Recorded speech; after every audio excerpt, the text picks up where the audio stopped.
नमस्ते दोस्तों। आज के इस खास एक्सप्लेनर में आपका बहुत बहुत स्वागत है। आज हम महाराष्ट्र सरकार की एक ऐसी पोस्ट को डिकोड करने वाले हैं जो सच में बहुत ही शानदार है, लेकिन ज्यादातर लोग इसके बारे में ठीक से जानते ही नहीं हैं। हम बात कर रहे हैं आदिवासी विकास निरीक्षक यानी ट्राइबल डेवलपमेंट इंस्पेक्टर की। इस पूरे एक्सप्लेनर में हम कोशिश करेंगे कि इस पोस्ट से जुड़ी हर एक बारीक जानकारी आपको बिल्कुल सिंपल लैंग्वेज में एक्सप्लेन करें। कोई भारी भरकम सरकारी शब्द नहीं, बस सीधी और आसान बातें, ताकि आपको पूरी पिक्चर एकदम क्लियर हो जाए। तो चलिए शुरू करते हैं। कहानी की शुरुआत करते हैं एक बहुत ही चौंकाने वाले नंबर से, और वो नंबर है 17।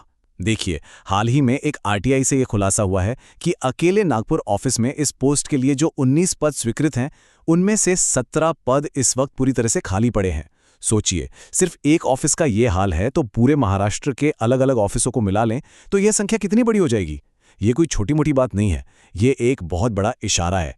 और कर्मचारियों की इस भारी कमी का सीधा सा मतलब है आप सभी के लिए एक बहुत बड़ा मौका। तो इस रास्ते को समझने के लिए आज हम इन चीजों पर बात करेंगे।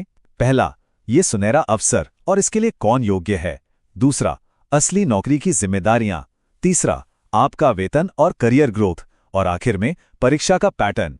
तो चलिए सबसे पहले बात करते हैं कि इस ग्रुप सी जॉब के लिए आखिर अप्लाई कौन कर सकता है। इसके नियम बहुत ही सीधे और सिंपल है। अगर आपके पास किसी भी स्ट्रीम या विषय में बैचलर डिग्री यानी ग्रेजुएशन की डिग्री है तो आप इसके लिए पूरी तरह से एलिजिबल हैं। उम्र की बात करें तो ये 18 से 38 साल के बीच होनी चाहिए और आरक्षित श्रेणियों के लिए इसमें 43 साल तक की छूट दी गई है। मतलब ये मौका किसी एक खास फील्ड के स्टूडेंट्स तक सीमित नहीं है। हर ग्रेजुएट इसमें अपनी किस्मत आजमा सकता है। अब बढ़ते हैं अपने दूसरे पॉइंट की तरफ। एलिजिबिलिटी तो समझ आ गई, लेकिन एक ट्राइबल डेवलपमेंट इंस्पेक्टर को रोजमर्रा के काम में करना क्या होता है? क्या ये सिर्फ एक बोरिंग डेस्क जॉब है? बिल्कुल नहीं। इस रोल में एक बहुत ही बेहतरीन बैलेंस आपको देखने को मिलेगा। एक तरफ आपको फील्ड वर्क करना होगा, जहां आप खुद आश्रम, स्कूलों और हॉस्टल्स का दौरा करेंगे। ये चेक करेंगे कि बच्चों को डायरेक्ट बेनिफिट ट्रांसफर, डीबीटी और स्कॉलरशिप सही से मिल रही हैं या नहीं। और दूसरी तरफ है ऑफिस का काम, जहां आप इन सब चीज़ों की प्रोग्रेस रिपोर्ट बनाकर सीधे प्रोजेक्ट ऑफिसर को रिपोर्ट करेंगे। एक और जरूरी बात, वैसे तो तबादले पूरे महाराष्ट्र में कहीं भी हो सकते हैं, लेकिन ज्यादातर पोस्टिंग उन जिलों में होती हैं जहां आदिवासी आबादी ज्यादा है, जैसे नासिक, नंदुरबार, पालघर, धुले या गढ़चिरौली। तो अगर आप कोई ऐसा काम ढूंढ रहे हैं जो आपको सीधे जमीनी स्तर पर लोगों की मदद करने का मौका दे, तो ये जॉब आपके लिए एकदम परफेक्ट है। चलिए अब उस टॉपिक पर आते हैं जिसका हम सबको सबसे ज्यादा इंतजार रहता है, सैलरी और करियर ग्रोथ। इस जॉब का पे स्केल S13 है। अब सरकारी दस्तावेजों का ये S13 सुनने में थोड़ा टेक्निकल लगता है ना। चलिए इसे बिल्कुल सिंपल लैंग्वेज में एक्सप्लेन करते हैं। मुंबई या पुणे जैसे शहरों में अगर आपकी पोस्टिंग होती है तो आपकी शुरुआती ग्रॉस सैलरी लगभग 78,000 रुपीज के आसपास बनती है। इसमें से करीब 14,000 रुपीज की कटौती होती है। पर ध्यान रहे, ये कोई नुकसान नहीं है, ये आपके रिटायरमेंट के लिए एक सुरक्षित सेविंग है।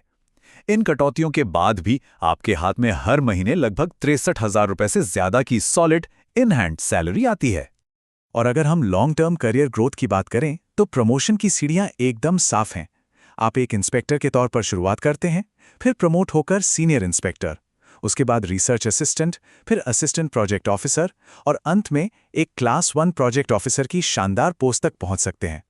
अब आप सोच रहे होंगे कि सरकारी विभागों में प्रमोशन तो बहुत धीमे होते हैं, तो इसका भी एक बहुत ही बेहतरीन उपाय है। सरकार की सुनिश्चित करियर प्रगति यानी अश्योर्ड करियर प्रोग्रेशन स्कीम के तहत आपकी सर्विस के 10, 20 और 30 साल पूरे होने पर आपकी सैलरी और पे स्केल ऑटोमैटिकली अपग्रेड कर दिए जाते हैं। मतलब भले ही आपके पद का नाम तुरंत न बदले, लेकिन आपकी आर्थिक ग्रोथ कभी नहीं रुकेगी। तो अब तक की बातें सुनकर अगर आपका मन पक्का हो गया है, तो चलिए देखते हैं कि इस जॉब को पाने के लिए परीक्षा का पैटर्न क्या है। क्योंकि अब ये भर्ती एमपीएससी ग्रुप सी के अंतर्गत आती है, तो इसका रास्ता बिल्कुल सीधा और 3 आसान चरणों में बटा हुआ है। सबसे पहले होती है 100 अंकों की प्रारंभिक परीक्षा यानी प्रीलिम्स, जो बस सीरियस कैंडिडेट्स को छांटने के लिए एक फिल्टर की तरह काम करती है। असली खेल शुरू होता है 400 अंकों की मुख्य परीक्षा यानी मेंस में। और आपको बता दूं, आपका फाइनल सिलेक्शन पूरी तरह से इसी मेंस एग्जाम के स्कोर पर ही तय होगा। इस रेस की पहली रुकावट यानी प्रीलिम्स को पार करने के लिए आपको सिर्फ 1 घंटे के अंदर 100 ऑब्जेक्टिव एमसीक्यू सवालों के जवाब देने होंगे। ये सवाल ग्रेजुएशन लेवल के होंगे और मराठी और अंग्रेजी दोनों भाषाओं में आएंगे। तो यहाँ सिर्फ सही जवाब देना ही काफी नहीं है, आपकी स्पीड भी एकदम रॉकेट जैसी होनी चाहिए। तो दोस्तों, सरकारी बाबू वाले भारी भरकम शब्दों के पीछे छिपे इस शानदार मौके को आज हमने आपके सामने बिल्कुल सिंपल लैंग्वेज में डिकोड कर दिया है।